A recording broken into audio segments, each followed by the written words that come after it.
City of Makati, Buendia Avenue or Hilfuyat Avenue.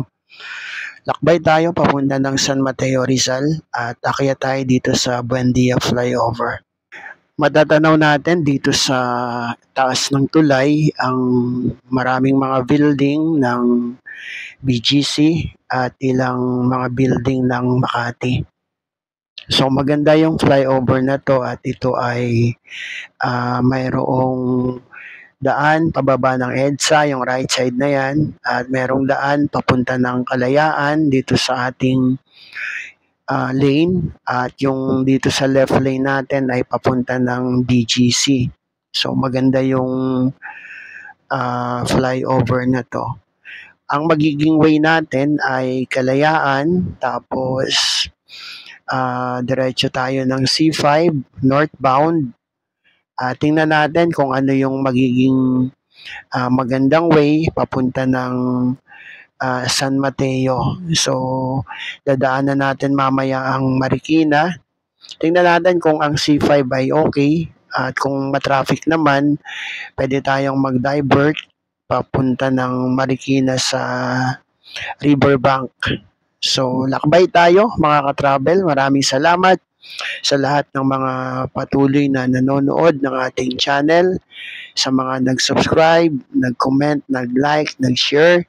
Maraming salamat, at sa mga nakakanood ng ating mga video, maraming salamat. Ang Panginoong Diyos ang mag-bless sa ating lahat.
Okay guys, medyo ramdam natin ang traffic sa pagbaba pa lang ng tulay ng Buendia Flyover.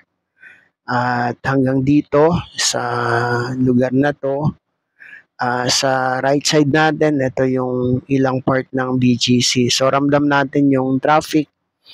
At tuloy lang tayo dito sa Kalayaan Avenue, at mararating natin ang dulo nito ay C5.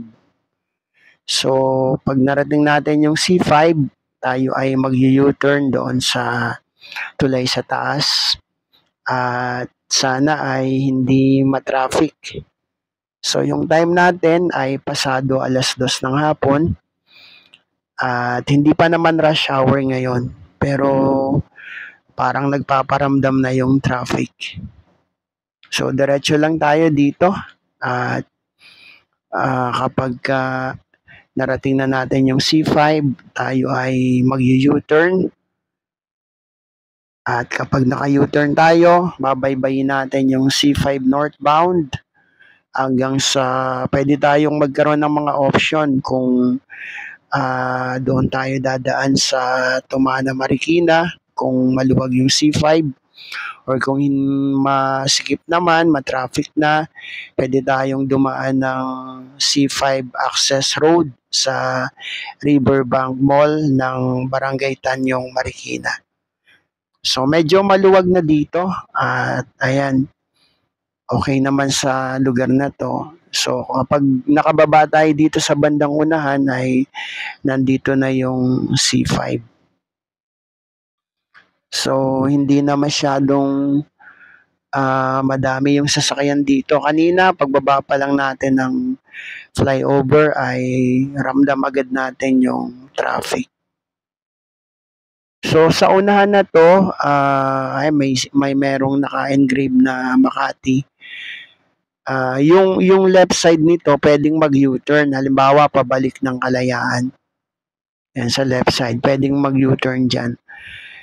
Tapos dito sa right side naman, dalawa yung way papunta ng Market Market, etong pinakakanan at ito namang bandang medyo kaliwa, ito yung paakyat ng U-turn. So mag-U-turn tayo at pansin natin sa ating kabilang side na medyo volume yung sasakyan ngayon.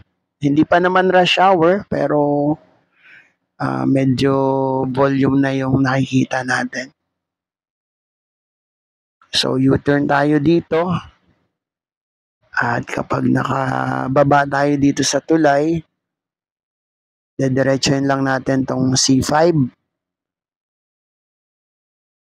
at babaybayin natin yung C5. So meron nga tayong mga options papunta ng San Mateo. Pwedeng dire-diretso tayo ng C5, pwedeng bumaba tayo ng Riverbank Mall sa C5 Access Road. So tingnan natin kung ano yung mas magandang magiging daan. So talagang medyo volume yung sasakyan dito. Pero since ito yung daan talaga natin ay tsatsagain muna natin to.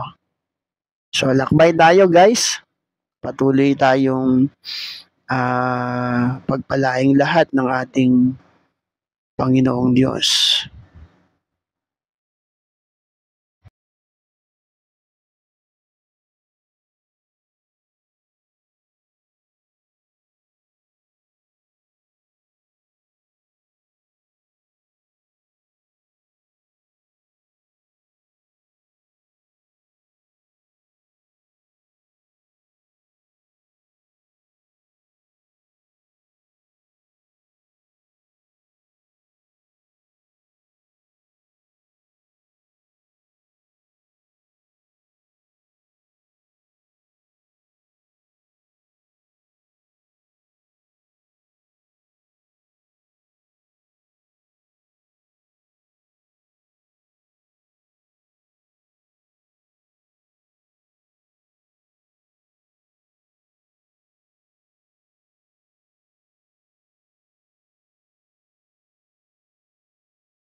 Okay, talagang ramdam natin ang traffic ngayon. So volume tong C5. So nandito na tayo sa Eastwood, Libis, Quezon City.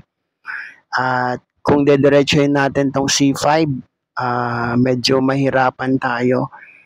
So marami yung truck, marami yung sasakyan, at halos nakatukod. So ito yung isang option natin. Dito tayo dadaan sa C5 Access Road at bababa tayo dito sa may Riverbank Mall. So Riverbank yung dadaanan natin at ang ating magiging labas mamaya paglabas ng Riverbank Mall ay sa dugtungan ng Aurora. So yung dugtungan ng Aurora galing ng Cubao ay nagiging Bonifacio Avenue yung pangalan ng street. So may traffic light dito at since naka green light naman, go tayo. Pero kapag naka red light yan ay hindi allowed na mag right turn dyan. Minsan may mga enforcer na nanguhuli dyan. So meron tayong mga kasama sa ating travel ngayon. Kasama natin yung mga tahimik nating kasama. Ayan. At nandito sina Pastor Justin, Pastor Regan with his wife, Sister Eva, at kasama si Brother Gerald Bartolay. Ayan. So, salamat at kasama natin sila ngayon papunta ng San Mateo, Rizal. So, ito yung riverbank dito sa ating kanang bahagi. Nandito yung ilog ng Marikina pababa ng Pasig River. So yung kanang bahagi niyan ay paakyat sa Marcos Highway, yung kaniya, yung tulay na yan. Pero since dito nga tayo sa Riverbank Mall ay diretso lang tayo dito. At syempre kapag ganitong pedestrian, priority yung mga tumatawid. Talagang dapat mag-stop tayo, full stop. Dito sa bandang unahan natin sa kanan, mapapansin natin dyan yung SM Marikina.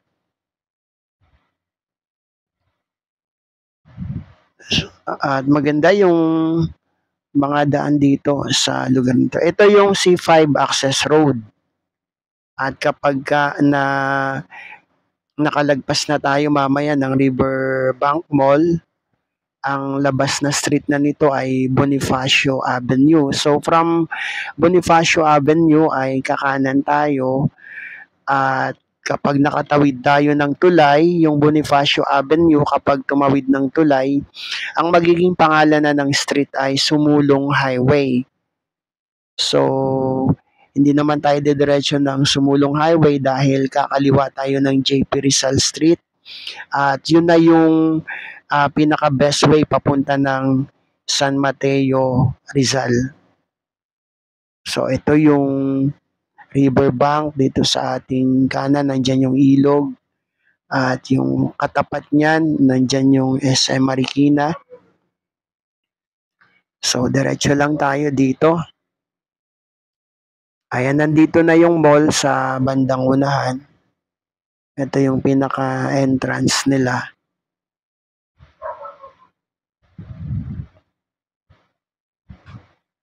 Isang verse mula sa Book of Romans, chapter 8, verse 28. All things work together for good to them that love God, to them who are the called according to His purpose.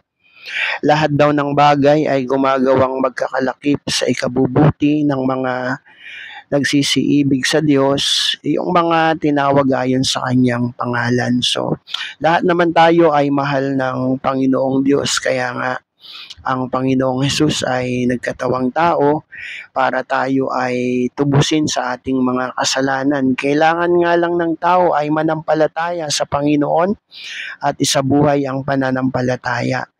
Kapag tinanggap ng tao ang Panginoon, at nagkaroon ng talagang tamang relasyon sa Panginoong Hesus. So kahit maraming mga pagsubok na pagdaraanan man, gagawang lahat yan magkakalakip para sa ikabubuti ng mga nananampalataya sa Panginoon. So ito yung Riverbank Mall. At sa bandang unahan nito ay nandyan naman yung exit. At kapag naka-exit tayo dito, gagawi tayo ng kanan at yun na yung Bonifacio Avenue. So, kung hindi ako nagkakamali, ang lugar na ito ay sakop ng Barangay Tanyong, Marikina. Dito paglabas natin ng Bonifacio Avenue. So, medyo ikot lang yung exit dito kasi yung unang exit ay merong mga grills O ganito kapagka pedestrian, kahit na hindi pa sila tumatawid, mag-full stop na tayo. So, dito ito yung exit sa pag-ikot natin dito. Maganda din yung pasyalan na 'to. Ayan, yan yung dapat sana kaya lang may mga bakal na nakaharang. So, yung mga motor nakakalusot, ang mga four wheels dito. Maganda yung patakaran dito, may nakalagay dito dati na magbigayan. Wala kasing traffic light dito. Okay, so kakanan tayo dito. Ito yung Bonifacio Avenue. At ang street na to, ang mapapansin natin dito, kapag may oras na itong sa kabilang side yan, nilagyan na nila ng mga cone. So kapag ganito na yung setup dito, yung dito sa side natin, 3 lanes na yung pwedeng daanan. Tapos dun sa kabilang side, 1 lane lang. So priority yung mga pababa ng Sumulong Highway kapag ganitong mga oras. So ayan, so pwede tayong dumaan dito sa kaliwang bahagi. Kahit na sinasabi ng batas ng LTO na kapag ganyan, double lane, hindi ka dapat hindi ka dapat lalagpas dyan. Pero since na ito yung pinapagawa ng mga enforcer dito, pina-priority nila yung galing ng C5, Aurora, na pwedeng dumaan dito sa lane ng kabilang lane. So ayan, mapansin natin, 1 lane lang sila pero dapat yung lane natin ay sa kanila. Kaya nga lang, pinapatupad to ng mga enforcer ng Marikina para siguro maibsan yung volume ng sasakyan na papasok ng downtown Marikina. Pero pagdating naman dito sa tulay ay balik na yung flow ng mga sasakyan. So matatanggal na rin yung cone nito sa bandang unahan at balik na sa tag 2 lanes yung dadaanan ng mga sasakyan. So ito ay Barangay Tanyong Marikina, yung pinasukan natin kanina sa Bonifacio Avenue. So tuloy-tuloy lang tayo dito. At kapag nakatawid tayo ng tulay ng Bonifacio Avenue, Sumulong Highway na yung street. So eto, normal na ulit yung flow ng mga sasakyan. So may part lang na pinagbibigyan yung side natin na pwedeng mag-counter flow. So ito yung tulay at pagbaba natin dito ay kakaliwa tayo at babaybayin na natin ang JP Rizal, dire-diretso na yon papunta ng San Mateo.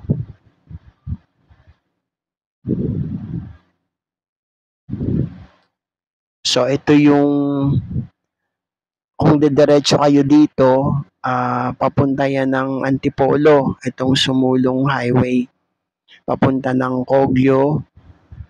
At dito naman sa kaliwa, sa ating dadaanan, papunta ng San Mateo Rizal, papunta ng Montalban Rizal, Rodriguez Rizal. So, ito yung way dito sa left side natin. At ang pangalan ng street na to ay JP Rizal. So, bigayan lang din kapag ganitong hindi gumagana yung traffic light. Okay, so tuloy-tuloy lang tayo dito sa JP Rizal Street hanggang marating natin ang San Mateo Rizal.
So, nandito na tayo halos sa boundary ng San Mateo, Rizal. Ito yung arko na papasok ng San Mateo, Rizal.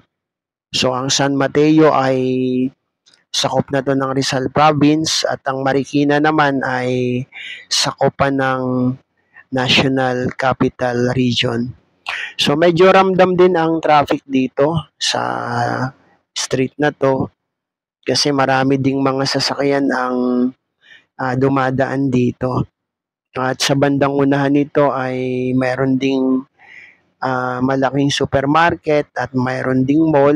So, nagiging cost din siguro ng pagbagal ng daloy ng trapiko.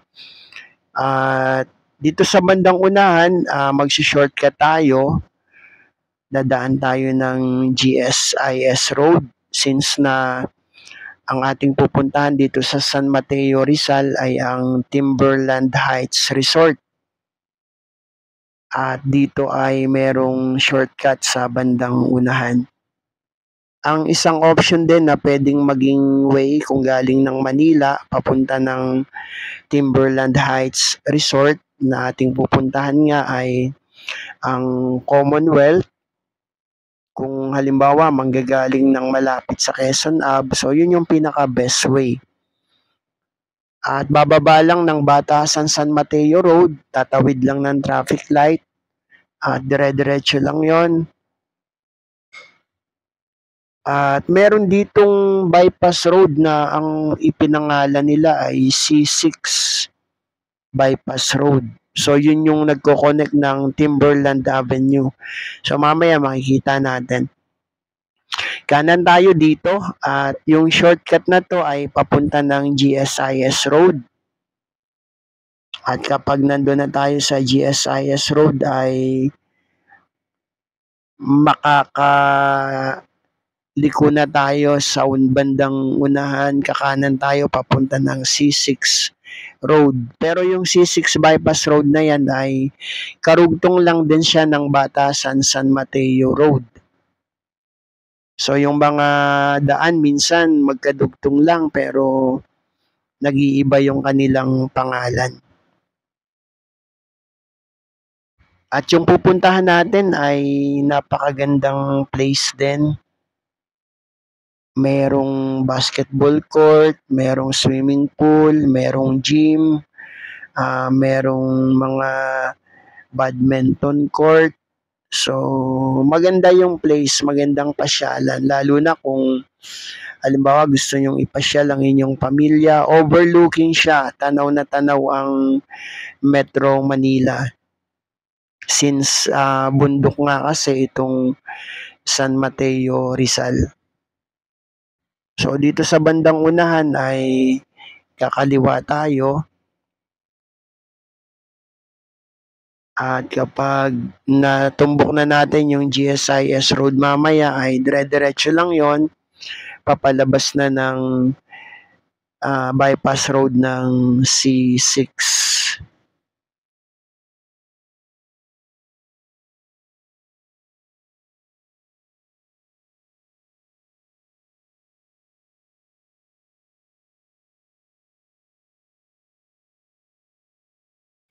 Okay, nandito na tayo sa kanto ng C6 bypass road at ng GSIS Road. Kanan tayo dito at kapag nakakanan tayo, dire-diretso lang.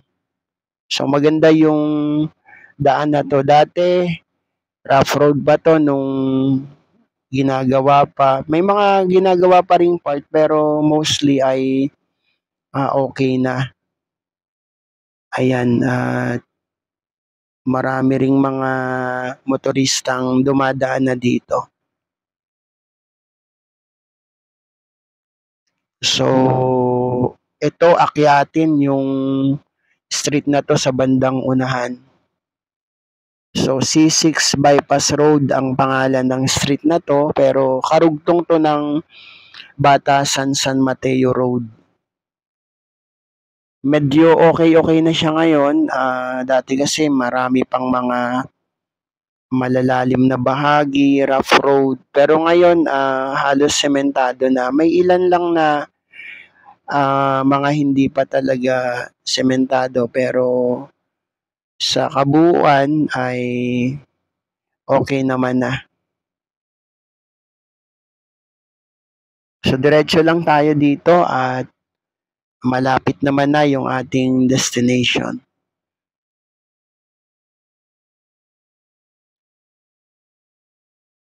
Ayan, at 2 lanes yung ating napapansin sa kabila, 2 lanes din.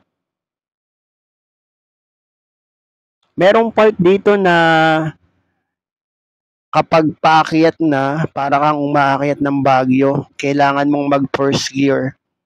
Yung gamit nating service, medyo malakas din to sa paakyat, pero meron talagang part na kailangan mong mag first gear. Talagang matarik yung ibang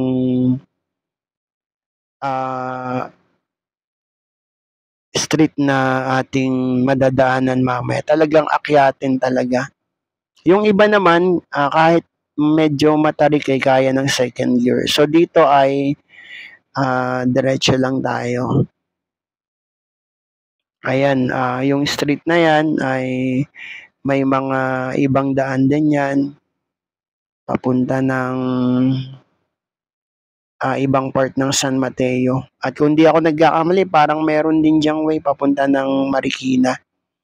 So, diretso lang tayo dito. At ayan, pasado 3:00 na ng hapon.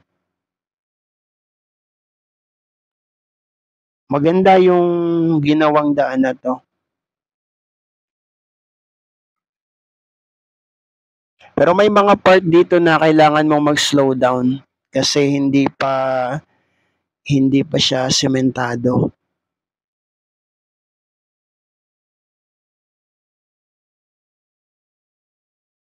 So dito ay tag 1 lane lang muna dun sa part doon. Pero dito naman sa unahan na to, ayan, may widening pa rin na hindi pa siguro masyadong natatapos. Ayan, pansin naman natin, may mga abang pa na ginagawa dun sa ibang bahagi ng kakalsadahan. So dito, yan, may mga area na kailangan mo mag-slow down kasi yung kalsada hindi pa siya talaga buong semento. So rough road pa yung iba. Yan, ongoing din yung construction.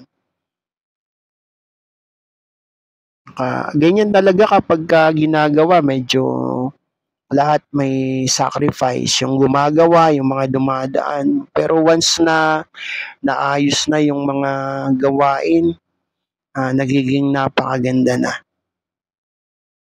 So kagaya nito, ayan, kailangan mo talaga ditong magdahan-dahan kasi medyo may mga malalaking bato.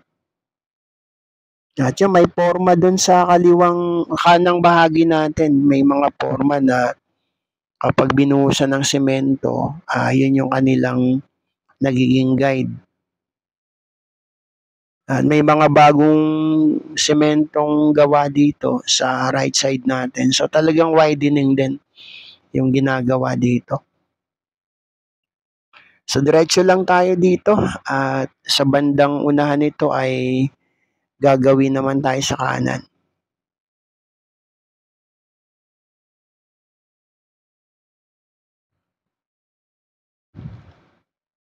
Medyo bihira pa yung mga bahayan dito.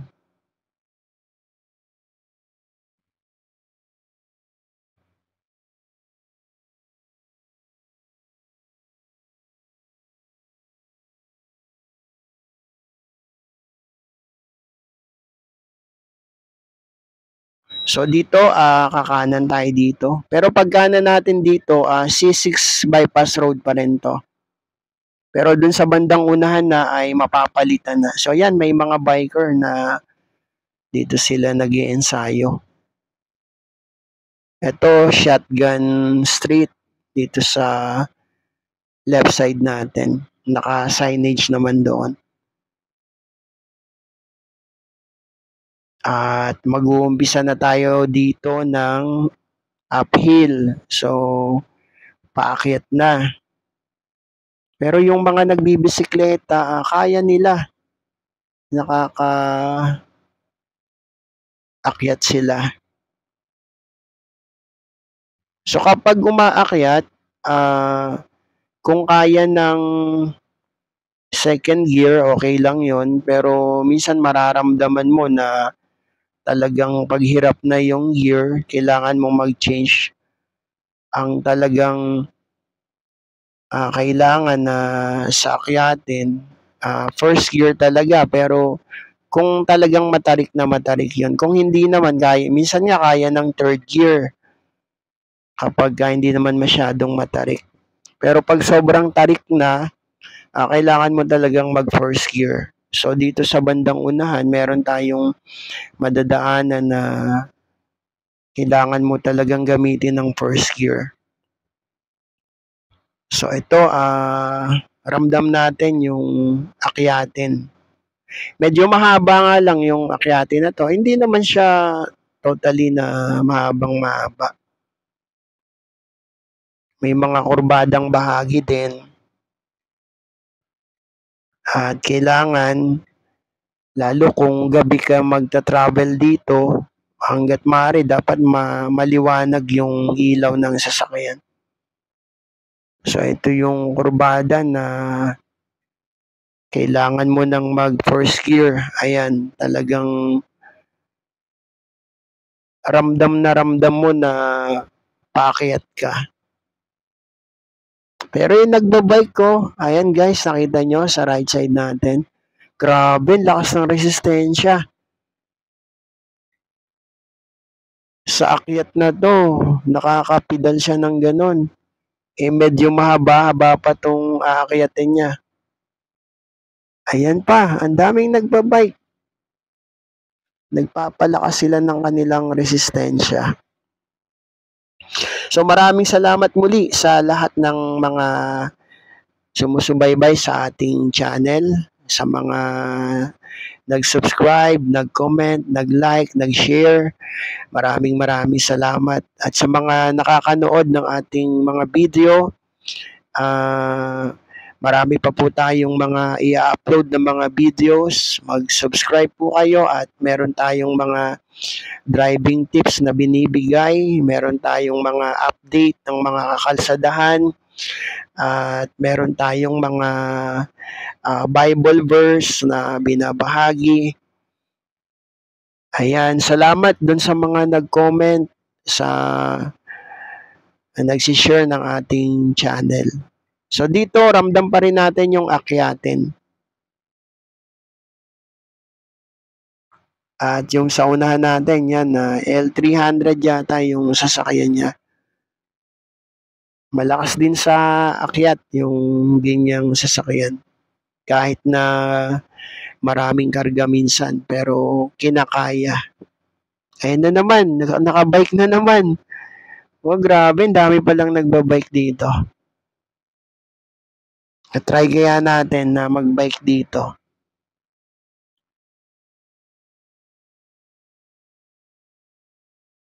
So yung street na to ay Timberland Avenue na to. So kanina doon sa unang kanan natin paakyat C6 Bypass Road pa, pero dito ay Timberland Avenue na to. So malaki yung lugar na to ng Timberland.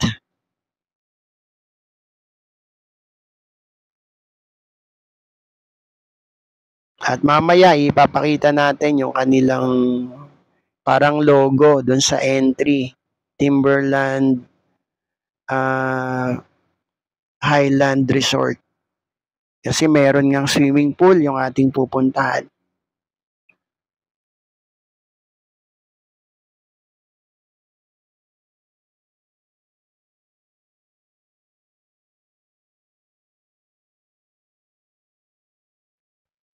Shoutout tayo kay Sir Gerald De Bordo, kay Cousin Jun Bio, sa Gulyoso Cousins, sa Pamilyang Dikit, sa Bio Family, sa Fulgencio Gulyoso Clan. Ayan, maraming salamat sa inyong pagsubaybay. So, ito, akyatin pa rin. Grabe, ang haba na nung ating inaakyat. Hanggang ngayon, paakyat pa rin tayo. Kasi nga, bundok yung lugar na pupuntahan natin. Highland talaga siya.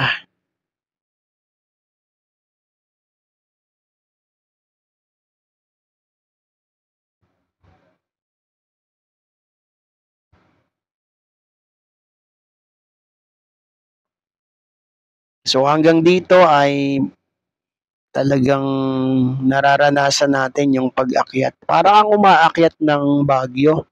Para kang umaakyat ng mula Talisay, Batangas, paakyat ng Tagaytay. So ganun yung pwede nating i-compare dito sa ating dinadaanan ngayon.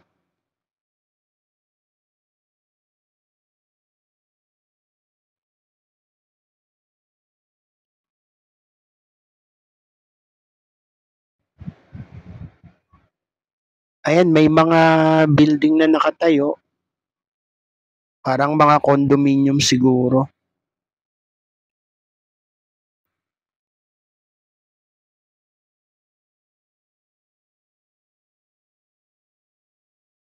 So ilang minuto na rin yung ating pag-akyat. Pero salamat sa Panginoon. Pati yung nakasabay natin na L3 na to, kanina pa rin siya. Naaakyat naman ang ating service at naaakyat din naman itong sa nakakasabay natin na L300. Okay, so dito na tayo. Yung L3, padiretso pa siya. So tingnan lang natin tong kanilang naka-engrave dito, Timberland. Ayan, Timberland Highlands Resort. So dito na yung ating destination. Mga kalakbay, ikot lang tayo sa kanilang sa gate, tapos meron silang parang place ng parking doon sa bandang unahan. Paalam lang tayo dito sa guard. Ayan. So mabait naman yung guard dito. So ibaba lang din natin yung ating mga kasama sa may reception area. Tapos saka tayo mag-proceed ng parking. So ito na, maraming salamat guys. At pagpalain tayong lahat ng ating Panginoong Diyos. Hanggang sa muli, ito ang inyong lingkod, Pinoy TV. Pagpalain tayong lahat ng Panginoong Diyos. God bless us all.